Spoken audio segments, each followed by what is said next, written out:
બપોર પછી મોસ્ટલી બધા જ બહેનોનો એક જ પ્રશ્ન હોય છે કે રાત્રે જમવામાં શું બનાવવું. બધાને ટેસ્ટી પણ જોઈએ છે અને આપણે થોડું હેલ્ધી જોઈએ એવું આપણે વિચારતા હોઈએ છીએ કે થોડું હેલ્ધી પણ હોય. તો આજે આપણે અહીંયા ફણગારેલા મગના એકદમ સરસ એવા ઢોસા બનાવવાના છીએ, જો ટેસ્ટમાં પણ ખૂબ સરસ લાગે છે અને બધાને જ ખૂબ ભાવશે. તો અહીંયા 2 વાટકી જેટલા અહીંયા ફણગારેલા મગ લીધા છે, એ મિક્સર જારમાં એડ કરી 3-4 જેટલા મરચાં, થોડો આદુનો ટુકડો અને થોડા ધાણા એડ કરી થોડું પાણી એડ કરીને આપણે ઢોસા કે પછી જે ઈડલીનું બેટર હોય છે એ રીતનું આપણે બેટર રેડી કરી લેવાનું છે. હવે બેટરને એમાં થોડું પાણી નાખીને થોડું કાઢી લેશું. હવે આપણે એમાં 1 વાટકી જેટલો ચણાનો લોટ એડ કરવાનો છે. મેં અહીંયા 1 વાટકી બતાવ્યું છે, પણ 1 વાટકી એડ કરવાથી મારા ઢોસા થોડાક સારા નહોતા બન્યા, એટલે મેં પાછળથી 1 વાટકી વધારે એડ કરી હતી. તો 2 વાટકી જેટલા આપણે ચણાનો લોટ એડ કરવાનો છે અને એમાં આપણે એડ કરશું સ્વાદ અનુસાર મીઠું અને થોડો એવો ઈનો. હવે આ બધું આપણે મિક્સર એડ કરી સરસ એક ડિરેક્શનમાં ફેરવીને ફેટી લેવાનું છે, એટલે આપણે આમાં આથો આવી જાય. તો આ ઇન્સ્ટન્ટ એવા ઢોસા ખૂબ જ સરસ બને છે. તમે પણ એકવાર જરૂરથી ટ્રાય કરજો અને જો રેસીપી ગમે ને તો આગળ શેર કરજો. તો બેટર બી આપણું અહીંયા તૈયાર થઈ ગયું છે.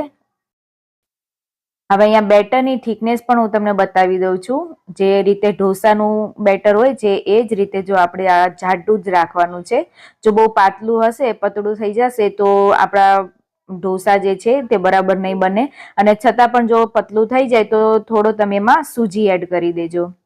તો આ રીતનું જાડું થઈ જાય પછી આપણે તવીને ગરમ કરી લેવાની છે. એમાં થોડું તેલ અને પાણી એડ કરીને રૂમ ટેમ્પરેચર પર ઢોસાની તવીને કરવાની છે.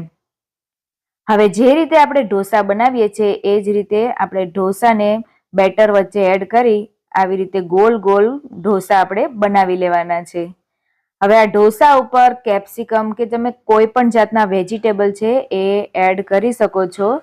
મેં અહીંયા કેપ્સિકમ સમારીને રાખ્યા હતા, એ એડ કરું છું. તમે કોબી, ગાજર, પનીર કંઈ પણ એડ કરી શકો છો. તો આજે મેં તમને કહ્યું હતું કે 1 વાટકી મેં ચણાનો લોટ એડ કર્યો હતો, એટલે જે મારો ઢોસો હતો એ થોડો ઉખડવામાં તકલીફ પડી હતી.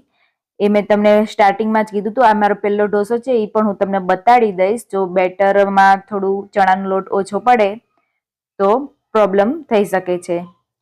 તો કેપ્સિકમ એડ કરી અને થોડો આપણે સાંભાર મસાલો એડ કરવાનો છે અને ચીઝ. સાંભાર મસાલાની જગ્યાએ તમે મેગી મસાલો કે કોઈ પણ ટેસ્ટી ચાઇનીઝ મસાલો પણ એડ કરી શકો છો. હવે અહીંયા ચીઝ પણ આપણું ખમણાઈ ગયું છે, એને થોડું મેલ્ટ થવા દેવાનું છે.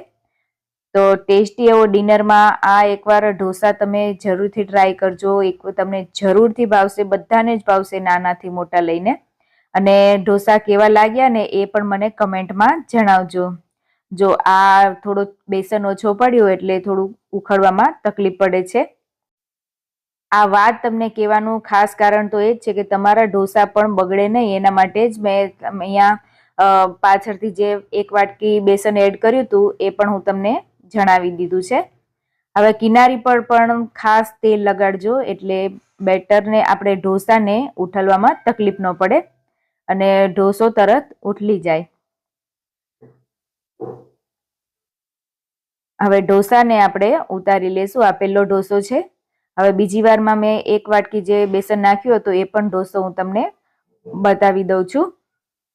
જે લોકોને ઢોસા નથી ફાવતા કે નથી બનાવતા એના માટે ખાસ એક વાત છે કે જ્યારે પણ ઢોસા પાડીએ એની પહેલાં પાણી થોડુંક એડ કરીને આ રીતે આપણે કટકાથી લૂછી લેવાનું, એટલે આપણો ઢોસો સરખો પડે. અને જે બનાવતા હોય છે એને તો આ વાત ખાસ ખબર જ હોય છે. તો રાઉન્ડ રાઉન્ડ કરીને આ રીતે આપણે ગોલ ફેરવીને ઢોસા બનાવી લેવાના છે. જો તમે પહેલી વાર આ રેસીપી મારી જોઈ રહ્યા છો તો ચેનલને જો સબસ્ક્રાઇબ ન કરી હોય ને તો સબસ્ક્રાઇબ કરી દેજો અને બેલ આઇકન પ્રેસ કરી દેજો, જેથી કરીને નવા વિડીયોની નોટિફિકેશન તમને મળતી રહે. હવે બધા ઢોસાની જેમ આપણે પણ આમાં થોડું તેલ અને અહીંયા મેં મરી પાવડર એડ કરું છું અને ગેસની ફ્લેમ આ સ્ટેજ પર મીડિયમ જ રાખવાની છે. હવે કેપ્સિકમ અને ચીઝ એડ કરી અને મસાલો થોડો સાંભાર મસાલો એડ કરશું. મિત્રો, તમે ફણગારેલા મગની કોઈ રેસીપી બનાવતા હોય ને તો પણ મને કમેન્ટમાં જણાવજો, એટલે મને પણ એક નવો આઈડિયા આવે. અને લંચ બોક્સમાં પણ બાળકોને તમે આ ફણગારેલા મગના ઢોસા આપી શકો છો. અને હમણાં ઘણી બધી સ્કૂલ લંચ બોક્સની રેસીપી મેં તમારા સાથે શેર કરી છે. જો તમે લોકોએ ના જોઈ હોય ને તો ચેનલમાં જઈને જોઈ લેજો. અને જો તમારે આ રીતે ઢોસા ન બનાવવા હોય તો આ ફણગારેલા મગનું જે રીતે આપણે બેટર બનાવ્યું ને, બસ એ જ રીતે બેટર બનાવીને આપણે એના ઈડલી પણ બનાવી શકીએ છીએ. ઈડલી કે પછી ઢોકળાની જેમ ઈડલી ઢોકળા પણ બનાવી શકીએ છીએ. જો થોડો એવો ચણાનો લોટ મેં એડ કર્યો હતો, પછી મારા ઢોસા બરાબર સરખા થઈ ગયા છે. હવે આ ફણગારેલા મગના ઢોસા પણ આપણા તૈયાર થઈ ગયા છે. તો એને આપણે ચટણી સાથે અને પાઉંભાજીની ભાજી સાથે આ ઢોસાને સર્વ કરું છું. તો તમે ચટણી સાથે પણ સર્વ કરી શકો છો. હવે આજની આ રેસીપી તમને કેવી લાગી ને એ કમેન્ટમાં જણાવજો. ગમે તો આગળ શેર કરજો. ફરી મળીશું એક નવી રેસીપી સાથે. ત્યાં સુધી હેપી રહો, હેલ્ધી રહો. જય હિન્દ, જય સ્વામિનારાયણ.